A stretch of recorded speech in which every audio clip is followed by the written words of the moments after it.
Abakada egahailang manangao para sa tauwayan. Ito ang isa sa alpabetikong awitin na pinasikat ng Pilipinong kompositor at mga awit na si Florante. Layo nitong tumimo sa murang kaisipan ng mga kabataan ang lengguwahe at kulturang Pilipino. Ganito rin ang naging kaisipan ng ating mga kababayan dito sa Amerika, partikular sa Phoenix, Arizona, nang itatag nila ang isang foundation na kinilala sa pangalang Abaca.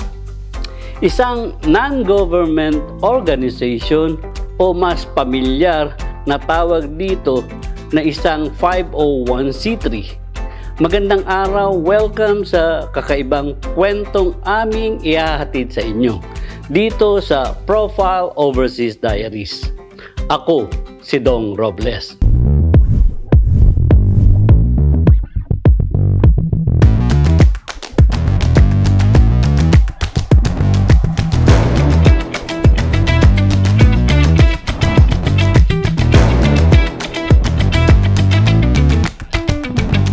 Abaca Foundation. I named it Abaca because of the ABC.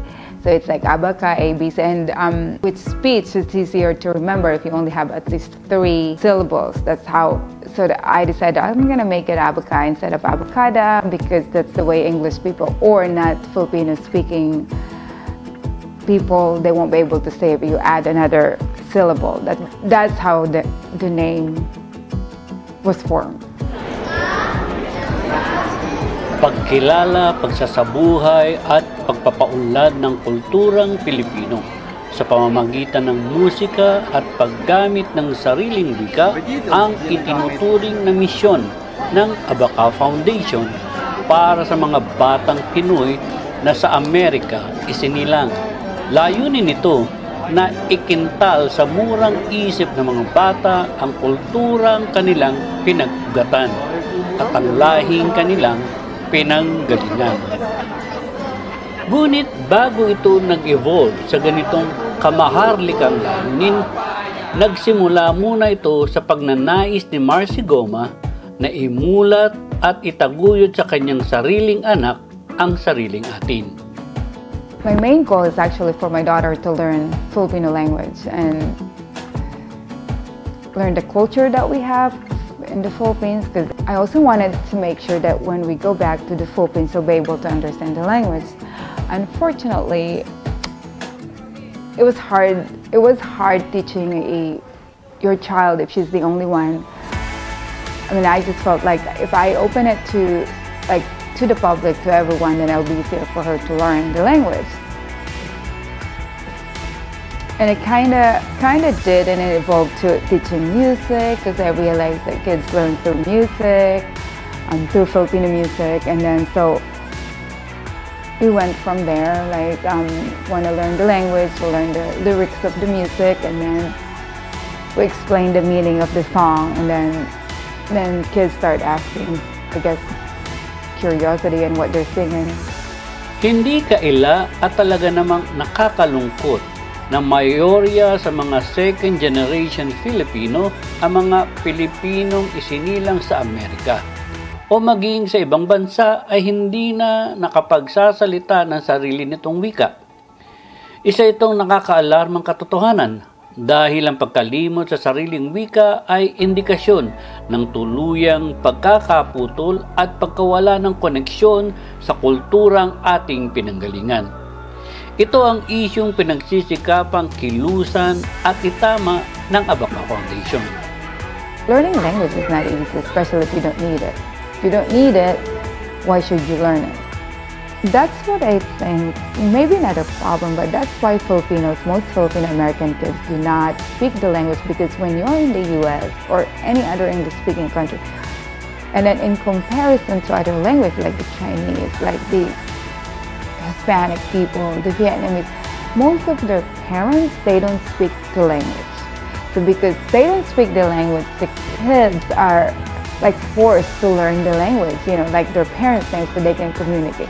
we don't have that problem. So it was harder for us, for our kids to learn the Filipino language, you know. So that's where I think the challenges of teaching just the language itself.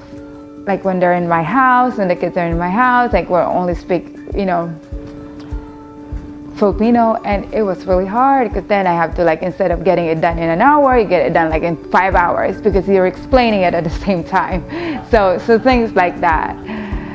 And so that's when I truly understand why most Filipino, the Filipino American kids, Filipinos that are born here, even if they're both Filipino, even if they both speak the language, the Filipino language, they still don't speak. It's very rare that you see their kids that were born here actually speak the Filipino language. It's because we can speak the language, the English language. Sa tulong ng mga kaibigan at ilang kakilala na may parehong pagtanaw sa kahalagahan ng pagtataguyod at pagpapaunlad ng kulturang Pinoy, naitayo ang Abaca Foundation, ang unang NGO sa Arizona na nakatutok sa paghubog sa mga batang Pinoy na bagaman lumalaki ng hiwalay sa sarili nitong bansa, ay natuturuan na magmahal at di makalimot sa kulturang kanyang pinanggalingan.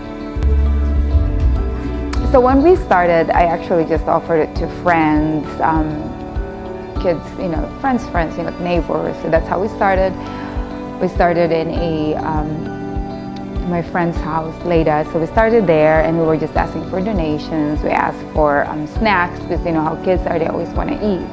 I feel like most kids attend because they wanted to eat, they wanted to play with other kids. And then I kind of wanted really to make sure that it becomes like kind of like mainstream, or not necessarily mainstream, but offer it to more kids. I talked to Attorney Lem Carlos. He's an immigration lawyer. He's multilingual, like he speaks more than 2 languages. He speaks Spanish, he speaks French, and you name it, I think he can speak it. So he was really interested. And then Ryan Winkle got on board. Marcy and myself and Lem started like having lunch or whatever, and we thought we should probably have some sort of organization that kind of reflects, you know, Filipino community, Filipino culture, Filipino food, Filipino music. Many people over here where like it would be a Filipino woman and like an American man that got married, or you know, however people came here and missed like, you know, the old country or something like that. And we decided, oh, we should have like an organization, something, you know, because Marcy was already doing some things like it, but kind of on a small scale, you know. She was already working on like some different like pageants that have like Filipino songs, working on like, you know, Tagalog language, you know, with some of the young children. But it was very kind of like not a real organized structure, and she was kind of working on just certain people in certain places. And I think she came up with this idea of thinking, oh, like, you know, Lem's an attorney and Ryan knows a lot about making organizations and community organizations, so maybe we'll all get together and really put our heads together and make it like something bigger, you know. Sa isang party of a common friend, nakita kami ni Marcy Goma. Since then, parang naging close kami dahil pa sa anak niya, tsaka yung apo ko, halos magkasing age, mga 6-8 months difference. Okay. Ngayon, pagsama-sama namin sa mga park, paglaro nila sa bahay, sabi namin, naku, kailangan nilang kalaro, di ba? Sabi nga, kailangan matuto sila ng Tagalog. Ganon, para at maituro natin yung culture. Ganon sa kanila. So, yun ang nag-umpisa kami doon. Ngayon naman, may mga kaibigan, "Uy, gusto mong isama yung anak mo." Yung iba ako na sumasama. Lumaki ang group. Aminado si Marcy, si Ryan at si Leda na hindi madali at malaking hamon ang pagmementina at pagpapalago ng Abaca Foundation.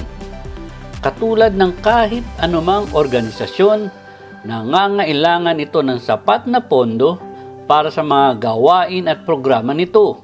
At bagamat may makukuhang kaunting tulong pinansyal mula sa ilang mga kaibigan at kakilala, madalas ay sariling pera nila ang pinangpupuno para lamang ituloy ang kanilang advokasya. The community has been really supportive, but I think one thing that I was struggling is getting donations where when they want to perform, they want to show off their talent. It was hard for me to take them because we were always needing funding. And then Asian Chamber came along, which is led by Vic Reed.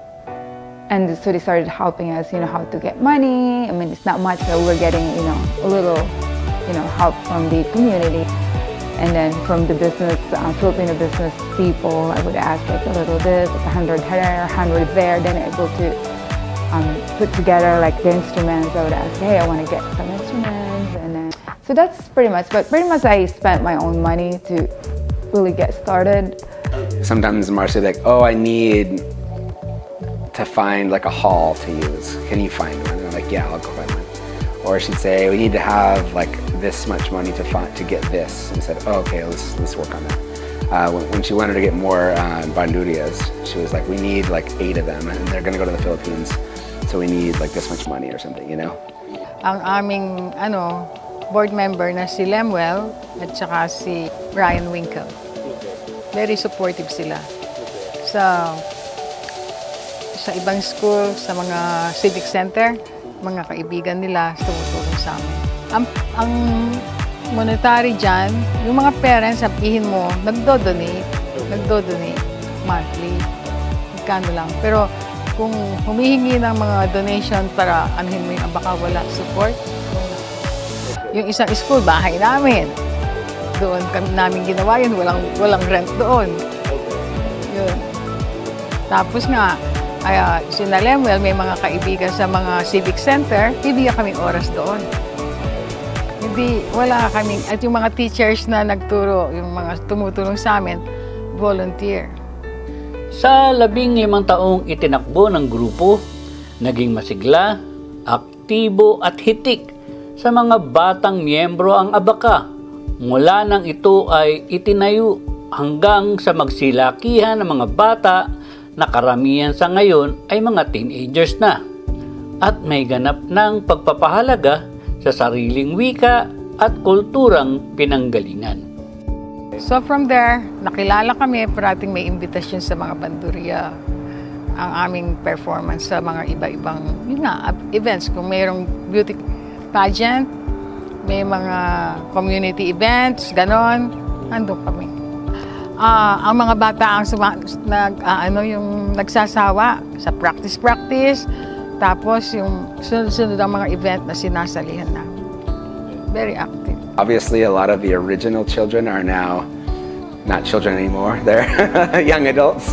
And so when I saw them, we had that recently, there was a cotillion for one of them. And I saw a lot of them are, in my mind, still little girls because they were little girls then. And one of them was a very little boy who's now a very big boy. It makes me like very happy, but at the same time sad to see them passing out of the ABACA foundation area or realm, But I think that the opportunity there is how do they now reinvest or their time and energy and influence, and then how do the new families coming up understand this is something that will last over time. And so I think for the Filipino community, whether it's back home in the Philippines or the Filipino community here, being involved in ABACA is almost like building and developing on the culture they know and they remember and they loved as a child. So it's really kind of investing in the dreams they had on their children, but for other children now, So, I mean, I don't know how to say better words for that, but really it's kind of like all those dreams you had when you were a kid, you're allowing someone else to now live that, have that, experience it. But then you know what, now, and I'm not saying that most of our kids actually learn the language, probably not, but I've seen that they are now, most of the kids who attended in our program, they're actually interested with different language, which is good, or just learning that, this is how it is, and they would come and call me or text me, "Hey, tita, what does it mean?" You know, things like that. So when you see that there is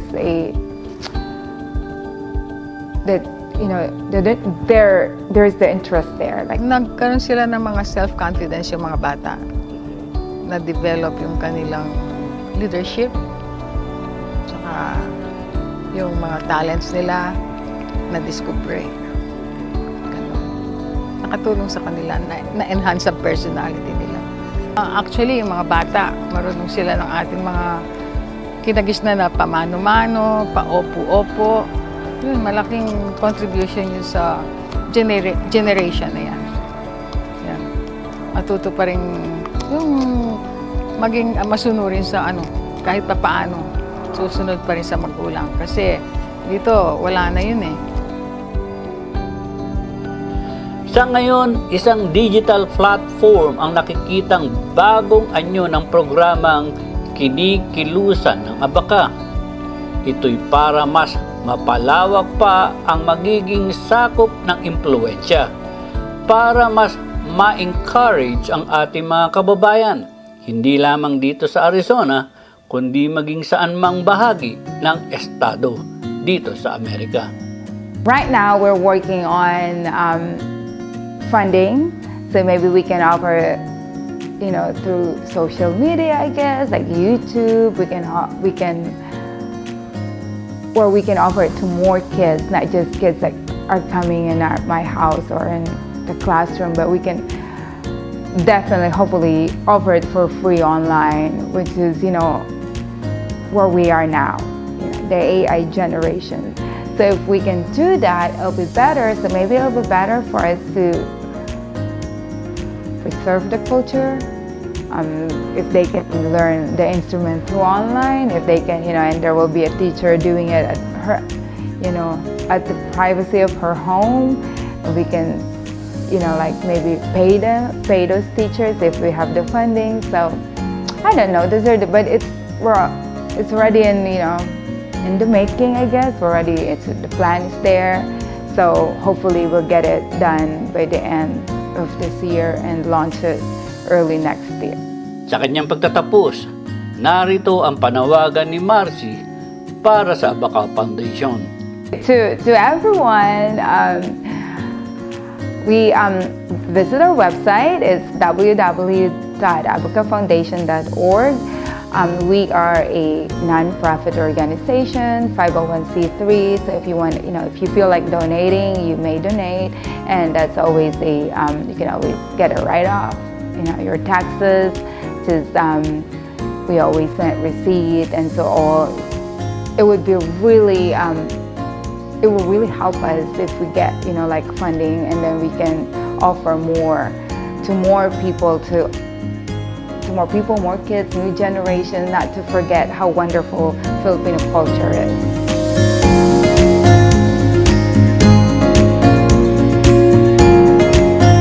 Ang paggamit ng sariling salita ay isang tanda ng pagkamakabayan.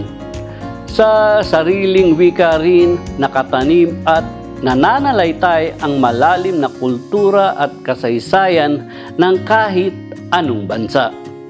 Tunay nga at walang kamatayan ang winika ng ating pambansang bayani na sigat Jose Rizal, na ang hindi magmahal sa sariling wika ay masahol pa sa hayop at malansang isda. At para sa Abaka Foundation, hindi dapat maging hadlang ang paninirahan sa banyagang lugar para hindi linangin at tuluyang maging pipi sa sarili nating salita. Sa mga nagnanais tumulong at magbigay suporta sa bagong programang pinaplano ng Abaka Foundation, maaari kayong makipag-ugnayan kay Marcy Goma sa kanyang email address na marcy@abakafoundation. O kaya naman ay pwede rin kayong mag-iwan ng mensahe sa Facebook page ng People's Media Advocacy Asia USA Bureau. Naway muling nakapulutan ng aral at inspirasyon ang kwento na aming ibinahagi. Ang Profile Overseas Diaries ay laging handa at bukas para sa ating mga kababayan na nagnanais magbahagi ng kanilang mga kwento ng buhay. Mag-email lang sa pmma.usa22@gmail.com. At upang mapanood ang lahat ng aming mga episodes, bisitahin lang ang aming YouTube channel. I-type lang ang Profile Overseas Diaries. Makisuyo na rin na i-like, mag-subscribe at pindutin ang aming notification button para kung may mga bago kaming istorya, una kang makakaalam. You can also visit our website. Basta't isulat lamang sa search engine ang pmma.mozillasite.com kung saan mababasa naman ninyo ang iba pa naming istorya. We also have our Facebook page. Muli, maraming salamat. Ako si Dong